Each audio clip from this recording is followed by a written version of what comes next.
बार सम्राट अकबर ने बीरबल की बुद्धि और बुद्धिमत्ता का परीक्षण करने का निर्णय लिया।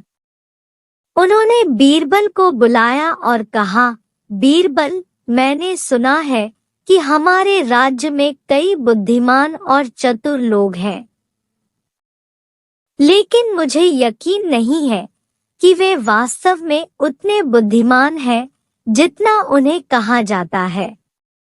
क्या आप मुझे यह साबित कर सकते हैं आप उन सब में सबसे चतुर हैं?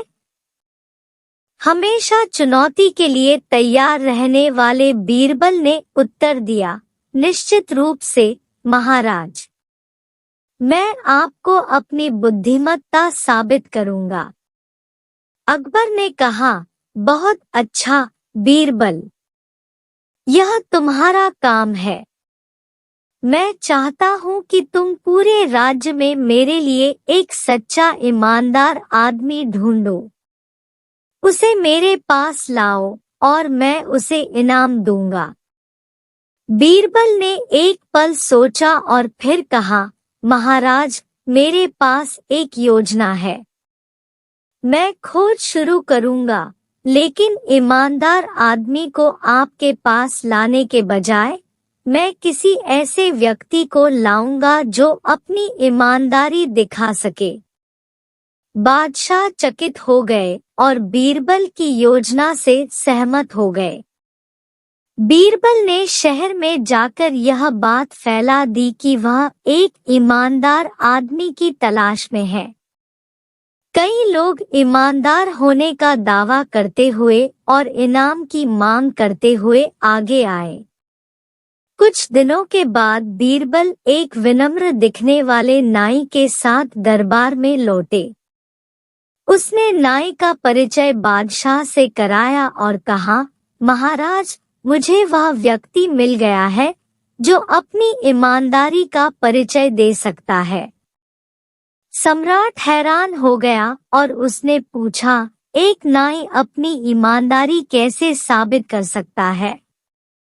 बीरबल ने समझाया, महाराज, यह नाई इतना ईमानदार है कि उसने अपने पूरे जीवन में कभी भी अपने किसी भी ग्राहक से एक भी सिक्का नहीं लिया है। जो भी भुगतान उसे दिया जाता है वह हमेशा स्वीकार करता है, चाहे वह कितना भी छोटा क्यों न हो। अकबर को इस बात पर विश्वास करना कठिन लगा और उसने नाई से पूछताछ की।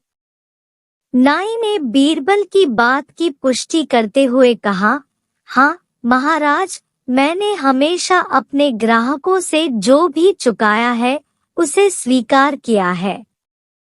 मैं ईमानदारी से जीवन जीने में विश्वास करता हूँ और किसी को धोखा नहीं देता।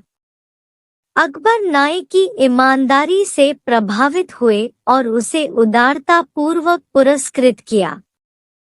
उन्होंने एक ईमानदार आदमी ढूंढने की चतुर योजना के लिए बीरबल की भी सराहना की। यह कहानी बीरबल की त्वरित सोच और सम्राट की चुनौती का मुकाबला करने का अनोखा तरीका खोजने की चतुराई को दर्शाती है। यह ईमानदारी के गुण पर भी प्रकाश डालता है, जिसे अकबर के शासनकाल के दौरान अत्यधिक महत्व दिया गया था। बीरबल और अकबर के बीच में एक दिन एक बड़ी हिचक का मामूला विवाद हुआ। यह विवाद उनके दोस्तों के बीच हुआ था और यह विवाद बहुत तेजी से बढ़ गया। बीरबल और अकबर दोनों अपने अपने दोस्तों के पक्ष में थे और एक दूसरे के ऊपर आरोप लगा रहे थे कि उनके दोस्त दुश्मनी फैला रहे हैं।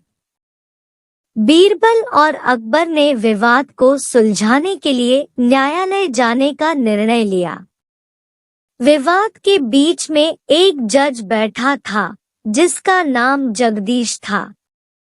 जज जगदीश ने बोला, मुझे दोनों पक्षों की कहानी सुनने के बाद ही निर्णय देने का अधिकार है। पहले बीरबल अपने दोस्तों की ओर से अपनी बात रखने चले गए। वहन पर उन्होंने अपने दोस्तों की सभी आरोपों को विस्तार से सुनाया और जगदीश जज से यह कहा, मेरे दोस्तों का कोई दुश्मनी नहीं है, सब बेकार की बातें हैं। वे सिर्फ मजाक कर रहे थे।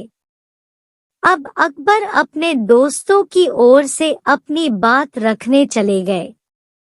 उन्होंने भी अपने दोस्तों की ओर से सभी आरोपों को विस्तार से सुनाया और जगदीश जज से यह कहा, हमारे दोस्त सही कह रहे हैं, यह सब सच बोल रहे हैं।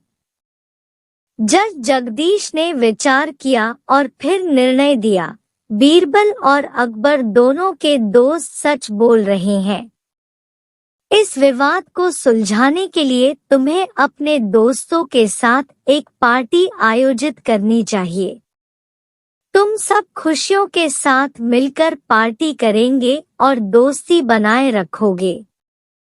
इस निर्णय के बाद बीरबल और अकबर खुशी खुशी पार्टी आयोजित करके अपने दोस्तों के साथ मिलकर खुशी खुशी वक्त बिताने लगे और विवाद को सुलझा लिया।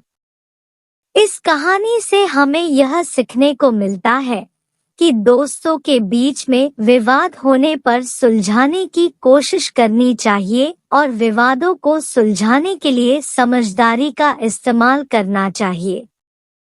बीरबल की युक्तियां और बुद्धिमत्ता का प्रयोग हमें सही दिशा में सोचने और समस्याओं का समाधान करने के लिए मदद कर सकता है।